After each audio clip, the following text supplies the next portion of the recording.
Oke, assalamualaikum warahmatullahi wabarakatuh. Selamat datang di channel saya.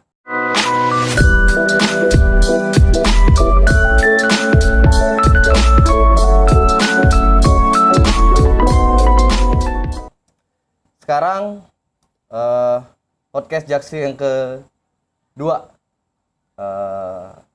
Itu isinya tentang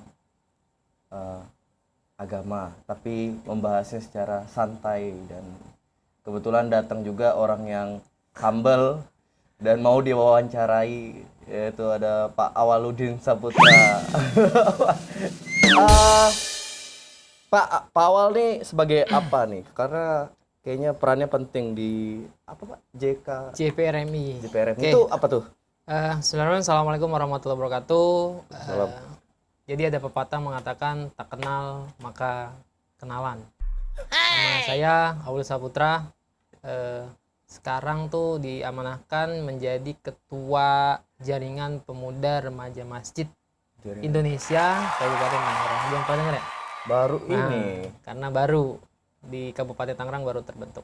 Saya diamanahi tahun pakai tahun ya. Periode 2019 sampai 2023. 2019 sampai 2023. Tapi JPRMI ini sendiri udah ada dari kapan, Pak? Sudah lama, sekira 2000-an ya, tahun 2000-an. Oh, udah lama dong. Berarti di sini baru. Baru di Kabupaten Tangerang. Berarti Dan, pas baru Pak Awal yang megang sebagai ketua diamanahkan gitu. Jadi gerakannya mengajak anak-anak muda ke masjid. Jadi nongkrong-nongkrong di masjid, hangoutnya di masjid, main-mainnya di masjid. Keren juga nih. Sebenarnya pas video ini dibikin, sebelumnya tak post di IG, dikasih pertanyaan-pertanyaan. Kalau ada yang mau kasih pertanyaan boleh. Tapi nggak banyak sih sebenarnya. Tapi yang kepake mau nggak mau cuma satu doang, karena beberapa pertanyaannya sadis. Kalian terlalu banyak nonton pemuda tersesat ya. Jadi kalau bisa pemuda yang tersesat di jalan yang benar. Nah, ya tersesat di jalan yang benar. Karena saya juga dulu begitu. Jadi dulu kayak orang kayak sekarang ya, orang tua tuh pasti pernah muda. Dan orang muda belum tentu tua.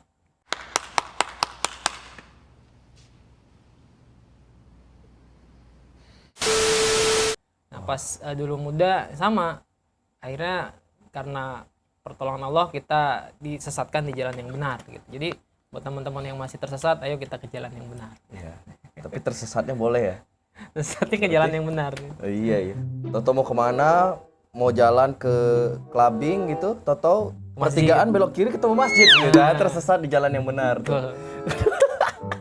Oke, Pak, saya gimana bilangnya ya? Saya mau membahas atau ngasih Pak Awal sebuah pembahasan dalam video ini. Kira-kira apa yang bisa dibahas untuk teman-teman generasi muda deh yang nonton ini? Kita membahas tentang beberapa sikap atau sifat dari anak-anak muda yang sudah mulai hilang. Kalau teman-teman punya 4 sifat ini, itu insya Allah di mana aja tuh berhasil, di mana aja tuh sukses, di mana aja itu bisa selamat. Ini diambil dari salah seorang satu manusia yang paling berpengaruh di dunia, Michael Hart, tahu? Tahu. Nah, yang dia membuat 100 orang paling berpengaruh di dunia. Dan nomor satunya itu Muhammad SAW. Jadi ada 4 sifat. Yang pertama sidik. Sidik itu artinya jujur. Jujur ya teman-teman, betapa jujur itu menjadi barang yang langka, barang yang mahal ketika atau di Indonesia sendiri gitu ya. Jujur itu menjadi sesuatu yang langka. Kenapa langka? Banyak orang pintar, banyak. Orang pintar banyak di Indonesia. Banyak banget yang jujur. Nah, dikit. Makanya teman-teman, jadi saya cerita sedikit tentang seorang mahasiswa kuliah di Perancis. Jadi di Perancis itu rel keretanya, koreksi kalau saya salah, dia nggak ada penjaga. Rel keretanya nggak ada? Bukan rel kereta. Stasiun kali? Ya stasiun, pintunya, penjaganya itu nggak ada penjaga, otomatis ya. Jadi dia tuh saking pintarnya dia bisa membobol sistem di Perancis itu. Bisa membobol. Akhirnya selama kuliah 4 tahun dia nggak pernah bayar tiket. Tiket kereta? Nggak Selama pernah 4 bayar tahun? selama 4 tahun sampai lulus cum laude. Coba berapa tuh cum laude? 3,5 sampai 4 ya. Oke. Kalau misalnya di Indonesia pinter lulusan luar negeri itu nyari kerja gampang nggak? Gampang dong. Gampang banget. Bawa nama luar negeri aja. Luar negeri dan dia cum laude loh. Cum Cum laude. laude. Nah, setelah itu dia mencoba melamar di beberapa perusahaan di Prancis. Ternyata semua perusahaan menolak. Semua perusahaan menolak. Akhirnya dia tanya, kenapa ini pada ditolak? Kenapa sih ditolak? Saya ini cum laude, lulusan ternama Universitas Prancis. Dijelasin sama salah satu direkturnya bahwa kamu pinter, luar biasa pinter. Tapi satu hal yang nggak kamu punya, apa? Kamu inget waktu kuliah tuh naik kereta nggak pernah bayar? Nah ternyata ada rekamannya, CCTV dan lain-lain kan, sistem itu tercatat, lalu disebar ke semua perusahaan gitu kan, yang ingin mendapatkan mencari pekerja, itu sebar yang membutuhkannya, dan dia salah satu yang dicekal karena nggak jujur. Itu mahal sekali jujur. Ya teman-teman, bahkan ketika bercanda itu nggak boleh bohong. Misalnya sekolah deh dulu waktu sekolah. Lagi bercanda nih, wah ada guru, ternyata nggak ada gitu kan, itu kan bohong sambil bercanda juga nggak boleh. Apalagi yang sekarang ya, tapi bohong gitu kan, ada pesawat no tapi bohong gitu. Berarti ngeprank kan? Ngeprank itu nggak boleh. Ngeprank. Tuh. Pernah nggak di prank sama setan? Sering. Setan tuh ngeprank kok, jadi dia nih Setan tuh tiap hari ngeprank. ngajak kita berbuat maksiat ya, abis itu ntar di neraka bareng-bareng tuh misalnya tuh, kalau mereka berbuat maksiat ikut. Terus di neraka tuh dia nggak mau ngaku, nggak mau ngapain lagi ikutan gua, kan gua ngajak lu katanya. Bukan Berarti kita kok gitu. Biasa aja ngapain nyalain gua, lu masuk sendiri pengen sendiri berbuat dosa ya udah. Jadi di prank sama setan tuh paling menyakitkan. Tapi memang memang nggak ada bukti gitu loh. Ngeprank, di prank sama setan tuh nggak ada bukti. Jadi kayak mahasiswa Prancis bukti CCTV. Kalau setan bukti apa? Setan lain. Apa kita mau menghasut teman setannya? Nanti lu ngaku ya. Jadi ada beberapa kesalahan definisi tentang setan. Setan itu bukan makhluk. Setan itu sifat, sikap. Jadi makhluk tuh cuma dua, manusia dan Iblis. Jin. Jadi ada dua, manusia dan jin. Nah, setan bisa bentuk jin, bisa bentuk manusia. Nah, kalau teman-teman bulan Ramadan ngeliat warteg, nah itu setan dalam bentuk manusia tuh, yang ada kakinya doang, palanya nggak kelihatan. Itu setan. Kakinya doang, palanya nggak kelihatan. Biasanya warteg pakai hordeng tuh. Tapi yang nggak puasa. Iya, nggak puasa. Itu setan dalam bentuk manusia. Kakinya kelihatan, palanya enggak. Saya pikir pala buntung. Oke. Ada sangkut pautnya nggak Pak? Maksudnya kan nih sidik ini sendiri kan bahasa Arab. Terus ada hubungannya nggak sama kalau ngapa-ngapain pakai sidik jari? Nggak ada. Itu sidik pakai K, ini pakai kof. Sidik. Karena kan ada beberapa bahasa Indonesia yang ternyata sama dengan bahasa dari negara lain. Kursi, bahasa Arab kursi. Iya, kursi. Sama kayak ini Portugis, itu dia punya bahasa sama Indonesia tuh hampir banyak yang sama. Kayak misalnya makan, kursi, dia juga sama kursi. Berdoa, kagum, itu sama. Bahasanya sama juga. Cuma mungkin aksen penyampaiannya yang beda gitu loh. Terus Pak, abis sidik tuh apa lagi tuh? Abis sidik, yang kedua adalah amanah. Amanah itu dapat dipercaya. Nah, bedanya apa jujur sama dapat dipercaya? Jujur sama dapat dipercaya. Bedanya gimana? Jujur itu kepribadian, dapat dipercaya itu sudut pandang orang. Oh gitu. Iya. Pinter loh tuh. Jadi gini, kalau amanah itu ketika teman-teman dikasih satu pekerjaan, terus bilangnya hari Senin jadi selesai, dan pada akhirnya selesai, itu amanah. Dapat dipercaya, dapat diandalkan. Orang yang dapat dipercaya bisa memenuhi janjinya. Nah, kalau teman-teman itu sekali lagi, teman-teman juga kadang-kadang berjanji, kau yang berjanji, kau yang mengingkari. Wadaw. Terus mudah berjanji, apalagi pakai nama Allah tuh nggak boleh. Mengobral demi Allah itu nggak boleh. Pada hal-hal sepele ya. Sama insya Allah. Sama insya Allah. Tolong dibahas. Insya Allah ya, insya Allah itu perkara penting teman-teman. Itu ini salah persepsi lagi di kalangan. Makanya belajar sih sebenarnya teman-teman harus banyak belajar, buka Al-Quran, ngaji tuh kalau ada pengajian ikut ya. Nah jadi insya Allah itu adalah ketika kita berjanji ya Allah yang nentuin, kita bisa atau tidak menempati janji itu. Tapi kalau di Indonesia biasanya insya Allah dipakai untuk mengatakan bahwa ketidakbisaan. Iya. Paham ya? Jadi mengkategorikan Besok main bola ya. Kalau dia bisa bilangnya iya, nggak pakai insya Allah, coba deh.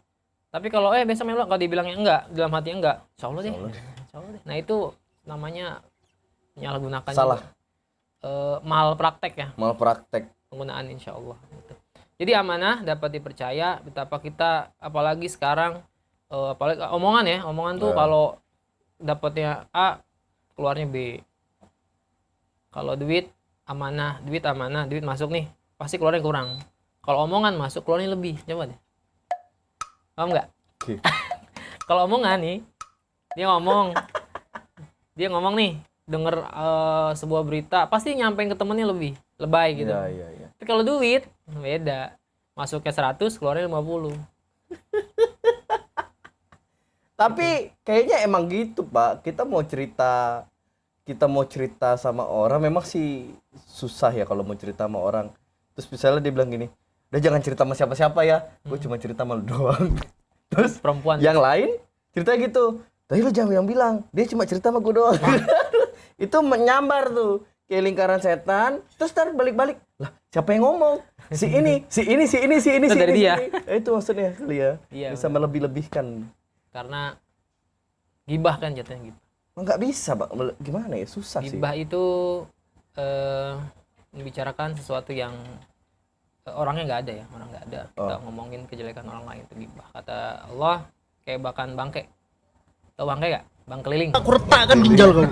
Bangke itu binatang yang mati. Terus kalau ngomongin orang depannya langsung? Oh itu bukan gibah. Gibah tuh kalau orangnya nggak ada. Tapi kalau misalnya depan orang asing itu apa ya? Ya fair. Tunjuk gitu ya. Nunjuk. Mendingan seperti itu sih bagus. Iya. Nabi pernah begitu.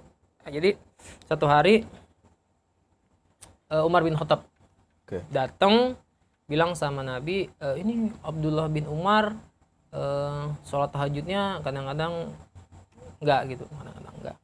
Nah, Nabi tuh punya cara, menasihati itu punya cara. Nah, Abdullah bin Umar ini nggak bisa langsung diomong, kamu harus sholat tahajud, nggak bisa. Okay.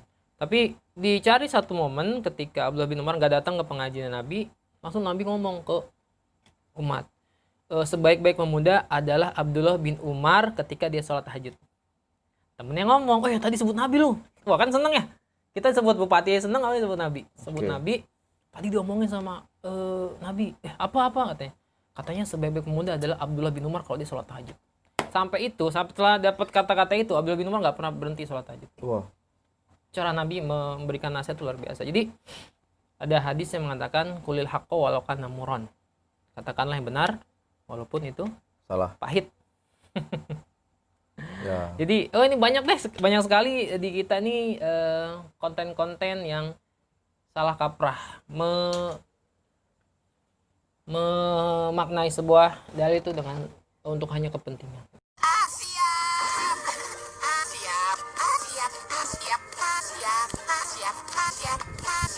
Sekarang kan memang banyak yang kalau dilihat dari sosial media itu lebih banyak yang suka dengan namanya yang lagi ngetren tuh gimmick. Karena memang banyak dari kita itu tidak setuju atau tidak bisa menerima dengan kenyataan kalau kenyataan itu pahit gitu, Pak.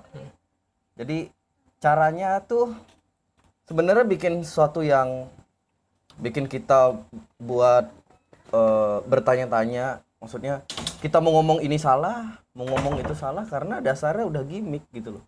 Even gimmick larinya kemana? Settingan misalnya ngeprank ini itu kan kita dibilangnya ngeprank ini, tapi ternyata itu cuma settingan dan semuanya satu sama lain tahu, tapi udah kelanjur jadi gibahan ke penonton. Nah, untuk ngelurusin itu kan sebenarnya susah karena nih awalnya dari influencer lah saya bilang. Mereka yang bikin gimmick itu dan makin setuju karena makin banyak orang yang tidak setuju atau tidak bisa menerima kenyataan itu pahit. Nah, untuk mereka itu seperti apa? Untuk masukannya atau untuk kedepannya susah sih dibilang ini. Jadi sebenarnya gimmick itu udah terjadi dari zaman Rasul juga. Cuma nggak sehebat ini, maksudnya nggak sederas ini ya. Nggak sederas ini dengan media informasi yang luar biasa. Zaman dulu kan nggak ada. Nah dulu Nabi Muhammad kalau bikin broadcast nih, naik ke atas bukit bikin broadcast kan, kaum Quraisy dipanggil. Nah tapi overall kalau banyak masih tetap begitu ya, yang pertama adalah kita nggak bisa merubah orang lain. Betul. Itu sih poinnya. Betul. Kita merubah diri kita sendiri dulu, baru kita merubah keluarga, lingkungan. Jadi kebaikan itu menular. Kebaikan menular sebagaimana keburukan menular. Maka pilih lingkungan yang baik, pilih teman-teman yang baik, pilih ekosistem yang baik, maka kita akan menjadi baik. Oke. Berarti kan kalau tidak peduli salah nggak sih? Salah. Tidak peduli salah. Maksudnya gini, peduli dan tidak peduli. Kalau kita peduli, kita kasih tahu ke orang ini nih salah, ini gini gitu loh. Cuma memang ada beberapa orang yang ya sebenarnya sebagian besar orang tidak terima dijudge di depan matanya langsung. Itu loh. Daripada dibilang di belakang, dijudge langsung di depan nih, banyak yang tidak terima. Cuma daripada hatinya gini, daripada capek makan hati gitu kan, capek terus pegel nggak berubah mending tinggalin deh, cuek, bodo amat. Nah itu ya sebenarnya itu juga adalah tahap terakhir sih sebenarnya. Pertama sih kita beritahu sesuai karakter. Ada orang yang bisa ditunjuk langsung tuh dia tobat, ada yang dari belakang juga kayak tadi Abdullah bin Umar. Ada lagi Abu Dzar Al-Ghifari, sahabat Nabi. Itu ditunjuk langsung sama Rasul, nangis dia, nangis karena engkau jadi ceritanya si Abu Dzar Al-Ghifari ini bilang kepada Bilal bin Rabah itu kan budak hitam dulunya. Budak hitam, dasar kau anak budak hitam, kata si Abu Dzar. Nabi marah dan langsung tunjuk, engkau di dalam dirimu terdapat jahiliyah, tunjuk langsung mukanya. Jadi Nabi tahu, kita harus tahu bagaimana karakteristik lawan bicara kita gitu. Tapi kalau sudah dilakukan semuanya dan dia masih magel, tau magel nggak? Magel tuh kayak ubi belum matang, digigitnya keras. Oh, maksudnya masih batu gitu ya? Batu, parah batu. Ya. Lebih kerasnya. Jadi kalau udah begitu ya udah tinggalin. Jangan kita sok-sokan ingin mewarnai. Misalnya kayak ada seorang, ini terjadi di Indonesia, ada seorang yang dulunya pro ulama sekarang berbelok ke orang-orang yang kontra ulama dengan bilang, saya ingin mewarnai lingkungan tersebut. Nggak bisa. Kalau sendiri nggak bisa. Susah. Gitu. Ini kan konteksnya sebenarnya lebih ke sudah kenal. Nah, andai kan dengan orang yang baru kita kenal gitu. Kita kenal, misalnya kita main bareng gitu, nongkrong gitu kan, Pak. Kita nongkrong, terus ini orang udah punya sifat yang buruk. Kalau ditunjuk daripada dicuekin itu salah nggak sih? Ya kompleks ya sebenarnya masalah gitu. Kayak bawa perasaan gitu kan. Pada orang-orang yang baru kita kenal. Saya sih kalau saya ketemu orang kenal, saya merasa bahwa yang sebenarnya orang nggak mau dinasihatin itu, yang kalau marah itu dia merasa lebih baik dari orang lain sih. Dia merasa hebat, dibilangin begini dia, ngapain sih belum ngasih tahu gue. Nah apalagi kalau ketemu yang baru, saya berusaha mencoba dia lebih baik dari saya gitu. Dia lebih baik dari saya, dosa saya banyak, dia amalnya mungkin lebih banyak. Jadi berbaik sangka. Tapi kalau lama-lama sih tinggal aja. Nah itu dia tuh. Dia kadang kan saya pribadi yang ngerasain bahwa misalnya saya datang ke satu tempat yang jatuhnya kita tamu gitu loh. Kita tamu. Walaupun obrolannya tidak sesuai, cuma ya kita diam aja karena kita tamu gitu loh. Kita ngehargain itu. Nah, ada beberapa orang di sini yang datang udah tengil gitu kan. Ya udah langsung disemprot, kabur. Ya satu ngambek, bete gitu. Nah, dari kebetean itu apakah menghasilkan sebuah dosa untuk saya, Pak? Itu perkaranya dosa ya. Jadi ini baik lagi bagaimana kita mengelola hati ya. Mengelola hati, mengelola perasaan. Kalau saya sih lebih enak kita nanti di dunia ini perbanyak teman, bukan perbanyak penggugat. Penggugat. Jadi kalau bahkan ada seorang yang nanti nih kita dipanggil sama Allah nih di hisab ya, ditanya nih siapa aja yang punya masalah nih mau menggugat. Salah satu orang yang mungkin hatinya sakit gara-gara kita, pasti dia menggugat di persidangan Allah ya, itu nggak bakal lolos. Nah di situ kalau dia gugatannya menang gitu, pahala kita buat dia atau dosa dia buat kita, kan gak enak. Itu kata Rasul, nah yang namanya orang bangkrut itu tuh, ketika dia datang ke hadapan Allah, masuk ke akhirat, bawa banyak pahala, tapi nanti ada penggugat habis pahalanya. Kayak makanya jadi presiden tuh ngeri tuh. Kasih jadi ketua-ketua tuh ngeri sebenarnya. Kenapa? Nanti banyak penggugat ke presiden deh, digugat 270 juta orang. Coba tuh siap belum? Mau jadi gubernur digugat sama satu provinsi. Iya jadi sih. gitu, digugat. Tapi sekarang semua tertutup sama uang, Pak. Bukan presiden, maksudnya kekuasaan ya. Ini bukan ujaran kebencian ya. Sedikit. Enggak, maksudnya dengan siapapun pemimpin lah ya, pemimpin apapun ya, RT, RW atau apapun lah, ruang lingkup terkecil. Dengan kekuasaan memang ya emang trilogi dari harta tahta wanita tuh kuat banget. Kenapa harta nomor satu itu? Karena bisa beli semuanya gitu loh. Iya, iya. Dengan itu yaitu godaan sifat setannya itu kan, Pak. Semakin dipeluk sama setan itu, Oh iya. makin kenceng. Sini katanya gitu.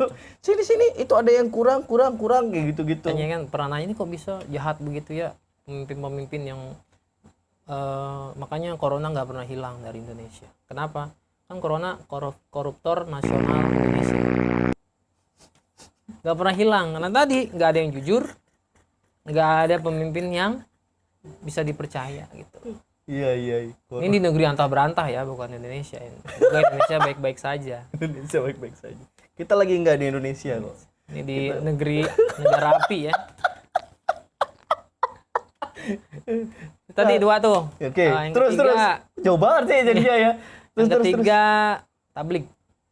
Pernah dengar tablik? Tablik itu komunikatif. Jadi harus pintar ngomong nih orang-orang, teman-teman anak muda yang tadi itu pertama jujur, terus teman-teman kalau dapat amanah bisa dipercaya, itu insya Allah jadi orang yang hebat. Yang ketiga adalah tablik bisa ngomong. Indonesia begitu. Jadi beberapa teman-teman tuh ada yang kuliah di luar negeri ya, di Finlandia. Ditanya gimana sih orang Indonesia di sana kiprahnya? Sebenarnya Indonesia tuh pinter-pinter, beneran pinter-pinter. Tapi begitu rapat, begitu melakukan presentasi, Indonesia, Finlandia, India, Amerika. India kan ngomong gitu, I can do this product gitu kan. Marketnya bagus. Dia bagus, pinter ngomongnya. Indonesia bilang ngomong, tapi ngomong sama temen, dia juga bisa. Begitu juga gue bisa. Tapi nggak ngomong sama orang gitu, dia ngomong ke temen itu. Gue juga gitu doang juga bisa. Disuruh ngomong nggak bisa gitu. Jadi banyak terjadi. Coba Pak nih, Halal. saya kan guru ya, guru. Ada pertanyaan? Nggak ada. Yang belakang tuh pura-pura ngumpet di pala temennya, pernah gitu gak? Di belakang tuh ngumpet di bottom, takut ditanya gitu. Itu udah mulai salah dari sekolah, dari cara kita belajar juga nggak mau nanya, harus kritis. Jadi komunikatif, bagaimana kita menyampaikan perasaan gitu kan.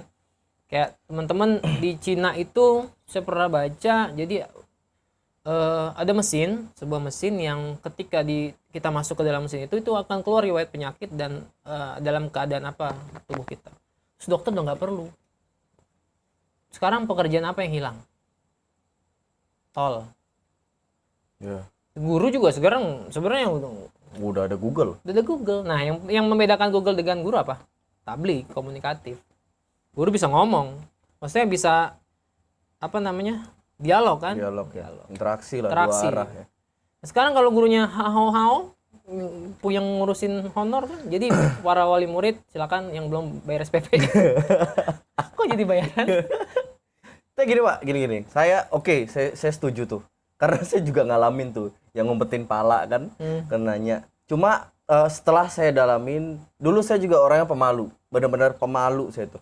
Cuma setelah saya bisa beradaptasi dengan orang, saya ngerantau, saya kemana-mana, satu hal yang saya tidak respect dari warga kita ini adalah Masyarakat ya. masyarakat sama tidak mau menghargai sebuah prestasi, tidak mau menghargai sebuah usaha. Betul. Itu loh. Jadi pada saat saya melakukan sesuatu untuk supaya orang-orang gabung, untuk supaya ayo nih generasi kita bisa. Nah, udah lu nggak ada yang mau mulai, deh gue mulai duluan. Pada saat saya keluarin nih gears segala macam, terus mereka bilang, oh masih lama nih katanya gitu. Pokoknya usaha terus. Aduh nih gadgetnya harus diganti. Aduh kalau kayak Ata nih bagus nih, harus ngundang artis-artis gede kayak gitu-gitu.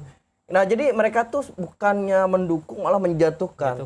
Nah itu yang menurut saya sebagai bekas murid, semuanya murid ya. Nah, maksudnya itu yang bikin mental mereka down. Betul. Kenapa di negara lain mereka seperti aktif, kayak mereka tuh kayak debat itu mereka jago gitu loh, atur apa segala macam tuh jago. Karena saya rasa dari kecil doktrin yang diberikan sama tetua-tetuanya itu bagus untuk berani untuk namanya public speaking, berani untuk bicara. Saya sama bapak saya diajarin ngomong bahasa Inggris langsung di pantai, di hadapan bule, ngak-ngok.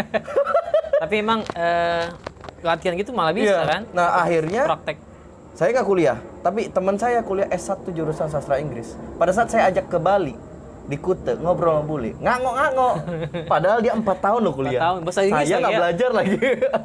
Gitu, jadi nggak dapat. Ada beberapa pelajaran yang nggak ada di kelas. Gitu. Kayak komunikatif ini nggak ada di kelas. Kita harus dapat di lingkungan dan kita sendiri yang numbuhin itu. Dengan cara ya gitu, bersosialisasi. Iya, oke. Mengerjakan proyek-proyek besar, komunikasi. Saya juga dulu MC pertama, MC syukuran. Wadaw. Karena yang tukang ngegeter kan, pura-pura nggak datang, pura-pura sakit gitu. Saking nggak beraninya, akhirnya datang jadi MC. Sekarang ya kalau perlu MC boleh lah. Siap. Katanya nomor HP, nomor HP boleh ditaruh nggak? Oh boleh. Ya udah. Ini aja. IG lah ya, IG ya supaya nge-DM ya. Oke, yang keempat apa Pak? Yang keempat, Fatonah. Jadi apa? Sidik, Amanah, Publik, Fatonah. Ini udah belajar sebenarnya di SD tentang pribadi Nabi, cuma kita nggak kupas detail ya. Kalau di sekolah tuh nggak dikupas detail. Nah yang terakhir Fatonah itu cerdik dan inovatif. Cerdik, inovatif, kreatif, dan segala tif itu menjadikan manusia bisa melakukan proses adaptif. Yang penting jangan dikasih tip. Adaptif apaan? Adaptif itu dia bisa beradaptasi gitu. Makhluk adaptif. Bahasa-bahasa seperti ini efek gak kuliah? Sebenarnya proses pendidikan sekolah tuh untuk menghasilkan makhluk yang adaptif. Oke. Bisa beradaptasi dengan lingkungan. Berapa banyak orang-orang yang pinter ketika terjun ke dunia lapangan kerja itu nggak jadi apa-apa. Makanya orang yang pinter itu gelarnya tinggi-tinggi.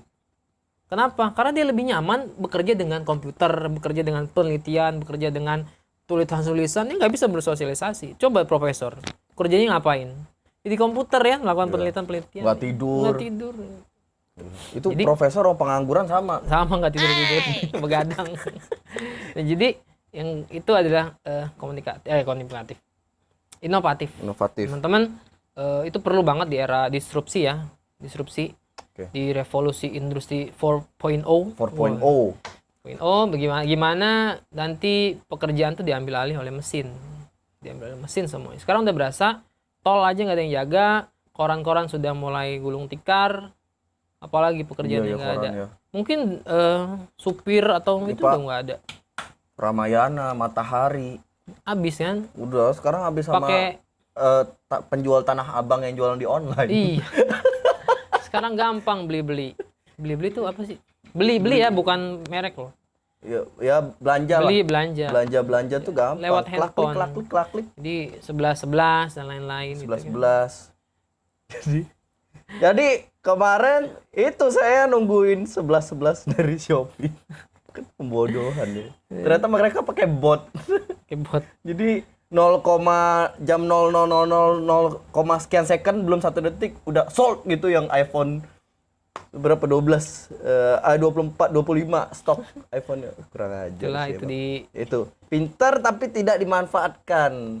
Tapi karena tidak dihargai, Pak. Ya nggak sih? Betul. Mereka tidak diberikan wadah, mereka tidak diberikan penghargaan, mereka tidak diberikan apresiasi.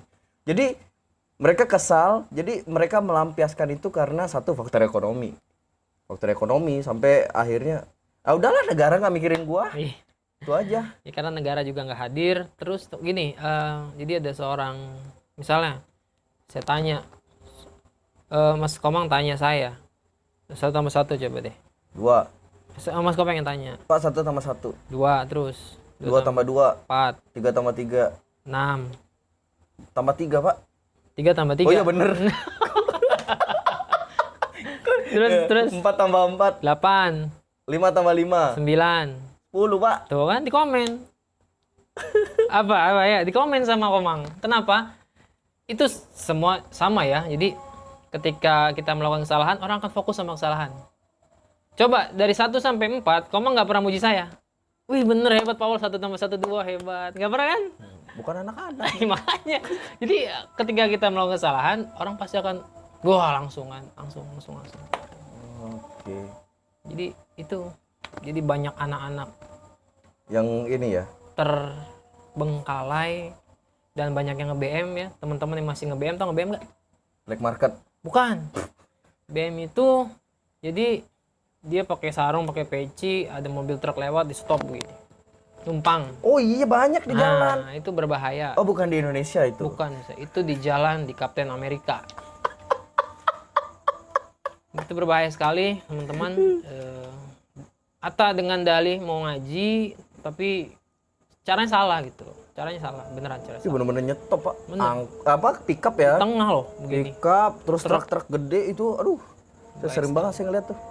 Bukan di Indonesia. Bukan. Apalagi Biasanya soleh-solehin soalnya. Iya, apalagi Sepatan. Itu Nggak ada. orang-orang baik semua. A few moments later. Oke, sorry kepotong tadi abis azan, nggak boleh ya. Terus tadi kita udah sampai di Fatonah. Fatonah, jadi anak muda yang cerdik, inovatif. Bagaimana teman-teman kalau belajar itu kayak orang sukses sekarang, itu mereka inovatif. Ini banyak sekali, udah banyak diceritakan di beberapa media, artikel-artikel bagaimana Nokia hancur. Karena dia melihatnya ke dalam, nggak melihat keluar. Maksudnya apa melihat ke dalam? Dia merasa produknya udah bagus, nggak ngeliat sekelilingnya, ternyata udah muncul Android dan lain-lain, dan hancurlah Nokia. Sama BlackBerry juga hancur sekarang. BlackBerry ngaco. Makanya inovatif tuh perlu di zaman sekarang, teman-teman. Jangan cuma jadi lulus sekolah terus kerja dan gitu ya. Jadi cobalah membuat sesuatu, cobalah membuat karya, apapun itu. Yang penting apa ya? Jika mau pasti ada jalan. Misalnya apa nih lah? Kepikiran orang-orang kepikiran nggak bahwa makanan itu sekarang bisa diantar dulu? Nggak ada. Sekarang ada, inovatif, orang kaya jadinya kan. Siapa tuh Menteri Pendidikan? Nadiem Makarim kan, jadi orang kaya sekarang. Bagaimana sekarang kayak buka warung di handphone, Tokopedia dan lain-lain. Kepikiran itu kan karena inovatif dia. Melihat perkembangan zaman. Mungkin kedepannya ya itu nanti ada mobil yang tanpa supir atau dan lain-lain. Itu pasti ada. Dokter juga mungkin tersisihkan. Mungkin nanti ada aplikasi hati, Pak. Hati. Bisa jadi. Hati. Aduh, gue pengen nasi goreng langsung datang. Bisa. Membaca isi hati ya. Luar biasa. Itu. Jadi sidik, amanah, tablik, fatonah. Itu kalau teman-teman bisa belajar dan bisa diterapkan dalam kehidupan sehari-hari, maka kita akan menjadi orang-orang yang sukses. Dan itu sudah diuji oleh profesor namanya John Cao. Oh iya. John Cao ini bilang, dia tuh ahli manajemen bisnis. Kata dia, kalau mau jadi pebisnis, ikut 4 sifat ini. Sifat siapa? Sifat Nabi Muhammad SAW. Kalau muslim, teman-teman muslim, itu dapatnya double. Sukses dapat di dunia, pahala dapat. Kalau orang-orang kafir ikut Nabi Muhammad, dia sukses di dunia. Luar biasa ya. Sukses di dunia. Dengan 4 sifat itu ya, mereka menerapkan gitu, akhirnya menjadi orang-orang hebat. Gitu loh. Karena kan Nabi Muhammad diturunkan sebagai rahmatan lil alamin, gitu. Seluruh alam. Itu. Luar biasa. Ini kita mau sholat dulu bentar, habis itu jawab Q&A. Cuma satu doang sih. Bapak yang, ya deh satu aja. Satu aja. Kira-kira panjang nggak jawabannya? Bisa panjang, bisa sebentar, tergantung Tergantung komat. komat. Tapi pertanyaan keren kok pertanyaannya. Ya udah, kita cut dulu. One eternity later.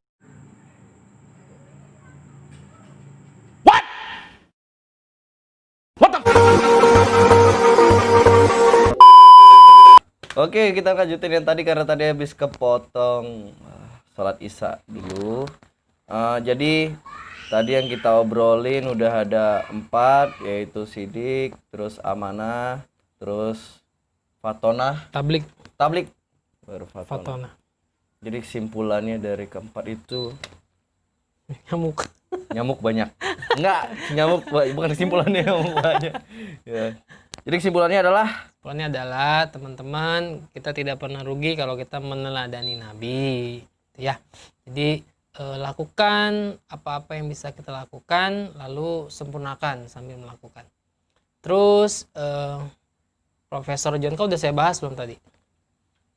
Yang Belum. pakar manajemen itu bilang bahwasanya kalau kita ingin sukses maka kita harus ikut 4 sifat ini, dan sifat itu dimunculkan, dikenalkan oleh Nabi Muhammad SAW. Nah, bagi teman-teman jangan pernah menunda apapun yang ingin dilakukan, yang baik-baik ya. Kalau yang jahat sih nggak tunda juga nggak apa-apa, sampai mati juga nggak apa-apa jangan ditunda. ditunda, Dihilangkan. Nah, kata teman-teman hari ini kita evaluasi lagi diri-diri kita sudah melakukan apa untuk orang tua lah, terpenting orang tua kita. Pasti mereka akan bangga ketika kita menjadi anak yang baik. Pemuda-pemuda yang bertanggung jawab, pemuda-pemuda yang jujur, pemuda-pemuda yang bisa dipercaya kalau dikasih amanah, pemuda-pemuda yang cerdas, inovatif, dan kreatif. Minimal lingkungan. Jadi apa bedanya hadir sama wujud?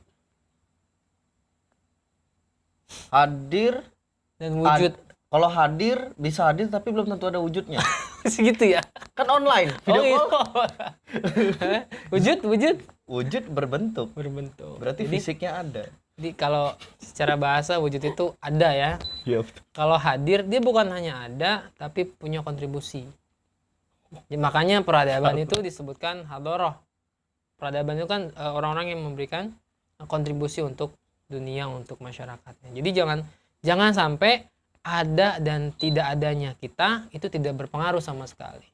Jadi kalau baiknya kita ada, berikan kontribusi. Dan 4 sifat itu adalah sebaik-baik perbuatan, sebaik-baik kita bisa beri contoh kebaikan kepada orang lain. Gitu. Move on lah, move on. Tapi terkadang yang ya ini ya, kalau saya nangkep sih manusia-manusia yang dipeluk setan. Peluk setan. Jadi kan setiap kita datang Bukan dipeluk, di prank. di prank, oke. Kita datang terus memberikan sebuah kontribusi. Orang-orang lama itu di prank sama setan, dia bilang kalau penjilat. Jadi ada istilah ini, ridon nas goyatul latudrok. Ridho manusia itu sesuatu yang mustahil kita dapat ya. Maksudnya apa? Bahkan Nabi aja kan banyak hatersnya, apalagi kita. Iya. Nabi bukan, ini bukan, pasti Jadi ada. Enggak nikmat sih, enggak ada haters. Seru loh. Apalagi sampai saya pernah di titik dikirimi sesuatu sampai membuat badan saya agak lumpuh setengah itu. Oh, Itu seru, Pak. Saya bersyukur loh, bukan sakit waktu itu. Sama teman saya Hunan. Itu efeknya jadi kena orang sekitar. Saya gimana ya rasanya ya? Coba. Oh ya Allah, berarti ada yang kangen. betul. Ada yang kangen, ada yang memperhatikan. Jadi jadikan kebencian itu motivasi lah buat kita ya. Betul.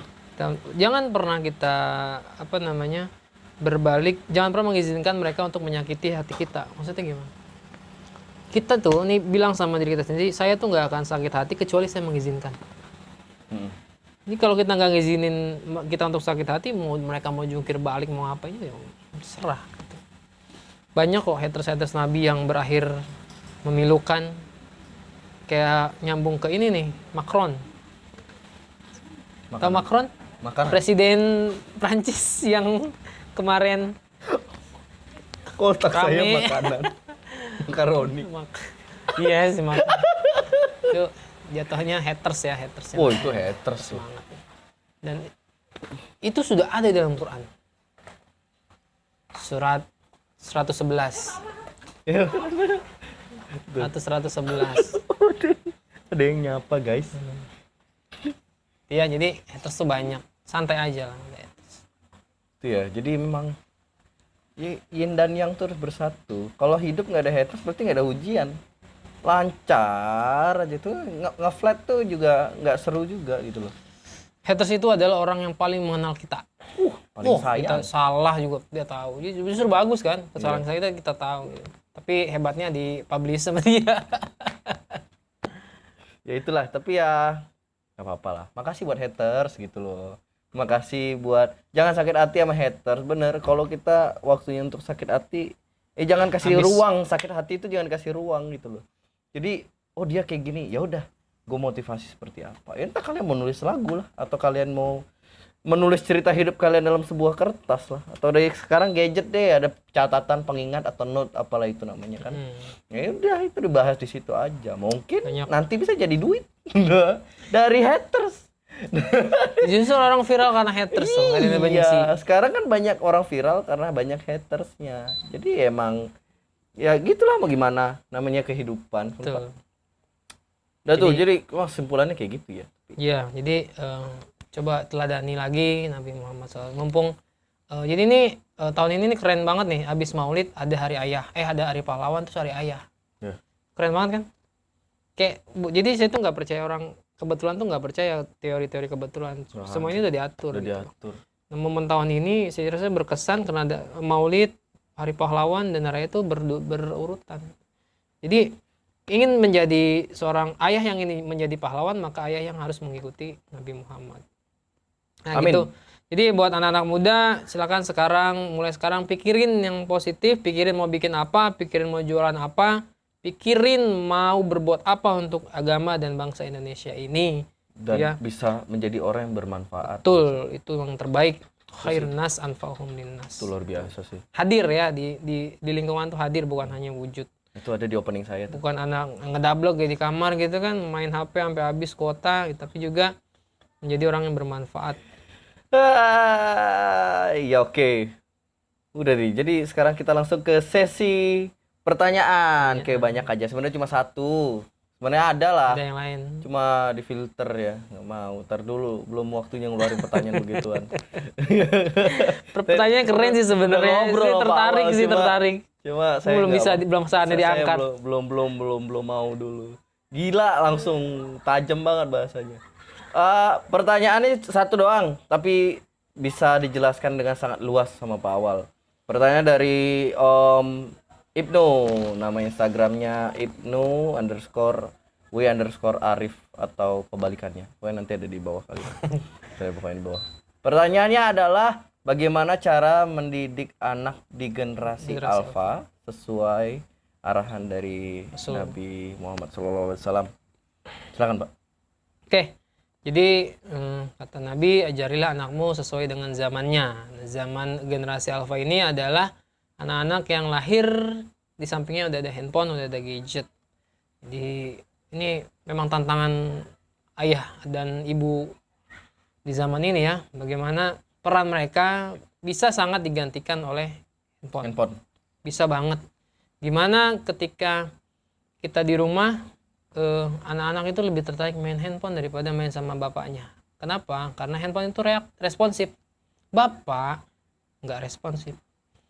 Anak-anak ketika megang HP itu ditekan geser, dipencet ngomong, dinyalain nyala. Bapak-bapak, berapa banyak ayah-ayah yang pulang kerja, anaknya mau ngomong, mau ajakin main, dia diem, matung, malah dia yang main handphone. Saya pernah bertamu ke satu rumah temen, tuh anaknya manggil-manggil ayah. Anak bapaknya tuh masih ngedablek nggak? Ngejedok apa bagaimana ya? Autis lah. Megang HP, anaknya udah tarik-tarik tapi fokus sudah HP terus. Dia anaknya dibiarin aja gitu kan, kasihan banget. Anak tuh punya perasaan, bro. Ya. Emang itu anak mesin, emang anak tuh robot. Anak tuh punya perasaan, yang perasaan dia itu akan direkam. Jadi Nabi pernah menegur seorang ibu. Jadi Nabi sedang menggendong anak kecil tuh pipis, ngompol, kan belum ada pampers waktu itu, dan kena percikannya Nabi, lalu direnggut sama ibunya kan malu tuh, direnggut, Nabi marah sama ibunya. Air kencing ini, pipis ini bisa saya bersihkan, tetapi hati anak itu yang terluka itu nggak bisa dibenerin, terekam. Berapa banyak ibu-ibu yang kalau anaknya nangis marah-marah, Ngomel-ngomel. padahal nangis itu sehat loh. Nangis itu sehat. Sehat. Tanya dokter manapun, ketika anak kecil nangis itu sehat ke jantung. Efeknya? Jantung. Karena Jangan memompa adrenalin gitu kali ya. Jadi bisa dicari artikelnya. Jadi saya pernah mendengar ceramah bahwa menangis itu sehat untuk jantung. Tapi jangan nangis mulu. ya, enggak itu lebay. Nah, jadi itu juga bisa membahas bagaimana menyikapi anak yang nangis ya gampang, biarin aja. Diamin aja. Ntar dia bilang gini, bapak mau jahat. Oh jahat. Tunggu, biarin aja dia bilang begitu, jangan baper. Nggak lama kemudian coba makan es krim. Pasti anaknya minta dong. Tadi bilang bapak jahat, enggak bapak baik. Gitu. Coba deh, gampang banget anak-anak. Jangan terlalu diambil hati ya. Nah yang pertama, fokus mengurus anak. Jadi tugas saya adalah menjaga keluarga dari api neraka. Jangan sampai kita punya anak, nauzubillah min dzalik, seperti anaknya Nabi Nuh. Nabi loh dia, tapi anaknya menolak ikut Nabi Nuh. Jadi pertama fokus mengasuh anak-anak. Jangan sampai anak-anak tuh punya kesan yang tidak baik. Semasa kecilnya jarang main sama ayahnya sibuk nongkrong, masih udah gede, udah tua masih nongkrong gitu kan, itu kan nggak baik. Fokus ngurus, kalau pulang kerja silakan main. Saya tuh sering main sama anak saya. Nah, mau main apa? Main komedi puter. Nah, gini, dia naik sini. Itu kan ngelatih otot. Terus sakit padahal. Terus main ini, kuda-kudaan ya. Kuda-kudaan, terus saya menirukan binatang. Itu main. Ya minimal habis maghrib sampai isya lah. Harus ada momen-momen spesial bareng anak gitu loh. Jangan sampai anak sibuk main HP, bapaknya HP, ibunya HP. Itu kan rumah, itu kos-kosan namanya. Semuanya sibuk sama HP. Dan ada pertanyaan juga dulu pernah nanya, apa bedanya? Kenapa kita harus belajar parenting, psikolog anak dan lain-lain? Dulu kan orang tua kita ngerawat kita jadi. Ya beda bro zamannya. Tadi kan dibilang zamannya beda. Dulu kita tuh nongkrong bareng ayah, bareng ibu, nggak ada gadget, HP. Semua fokus ngobrol. Sekarang coba deh ibu-ibu bapak-bapak kalau maghrib tuh ngapain? Ngobrol-ngobrol nggak sama anak? Gitu loh pertanyaannya. Anak tuh lebih dekat sama siapa? Apalagi yang HP. Terus dikasih lagi gitu. HP kan belum boleh. Kalau bapak-bapak punya anak, anaknya pengen keluar negeri sendirian, boleh nggak? Nggak boleh. Nggak boleh. Ke luar sana aja tuh sendirian nggak boleh. Itu dikasih handphone tuh ngakses ke seluruh negeri loh. Bisa ngakses ke seluruh negeri, bisa ngakses kemana-mana. Ntar dia kenalan sama orang, diculik dan lain-lain gitu kan. Repot lagi. Makanya jadi masa kecil anak sebentar banget. Ngajarin dengan penuh kasih sayang gitu. Kayak Nabi ngajarin anaknya, kayak ngajarin cucunya.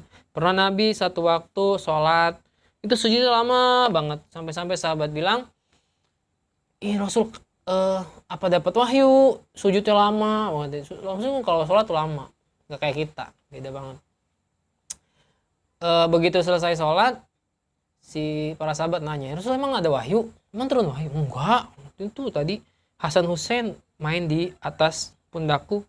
Aku takut kalau aku bangun, bukan jatuh. Aku takut kalau aku bangun mengganggu kesenangan mereka bermain. Coba kalau kita lagi sholat nih, ngomong anaknya narik-narik. Marah kita kan. Lagi sholat jangan diganggu, nggak boleh kak.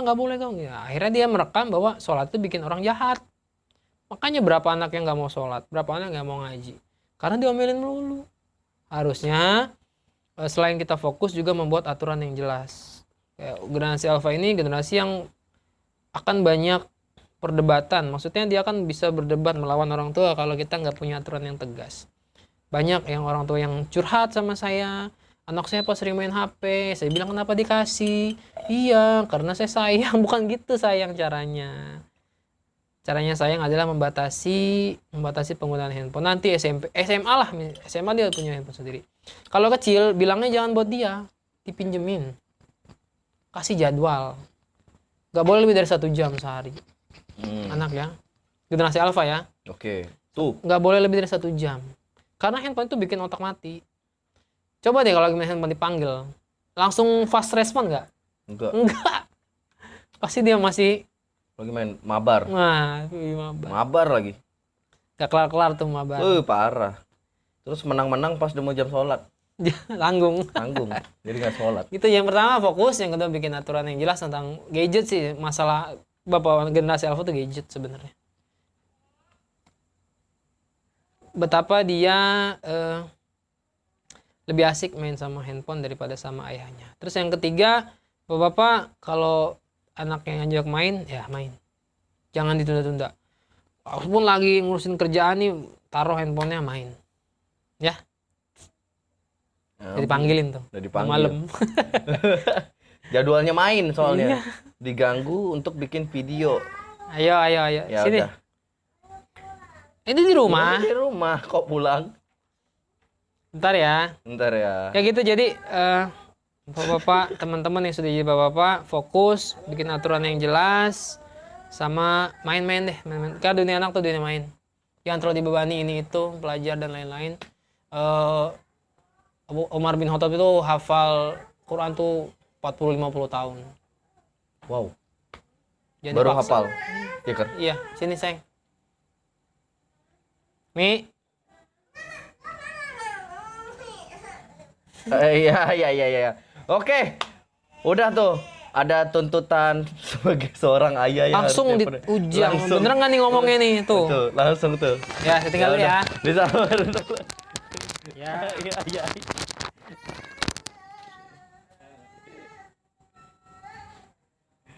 Oke. Luar biasa. Teori langsung ujian praktek keluar ya. Sebagai seorang ayah. Pokoknya teman-teman jangan lupa subscribe, like, comment, dan share. Kasih ke kolom komentar atau bisa DM ke saya mau temanya apa, kira-kira ada relasi atau teman yang mau diwawancarain kan, kali aja kan, mungkin dekat-dekat dulu. Thank you buat Pak Awal, thank you buat waktunya sekarang lagi sama anaknya. Subscribe juga channelnya Pak Awal, ada di Awaludin Saputra. Terus IG-nya nanti tak kasih di deskripsi. Oke. Jangan lupa untuk terus berusaha, terus berkembang, lebih maju lagi. Oke. Assalamualaikum warahmatullahi wabarakatuh.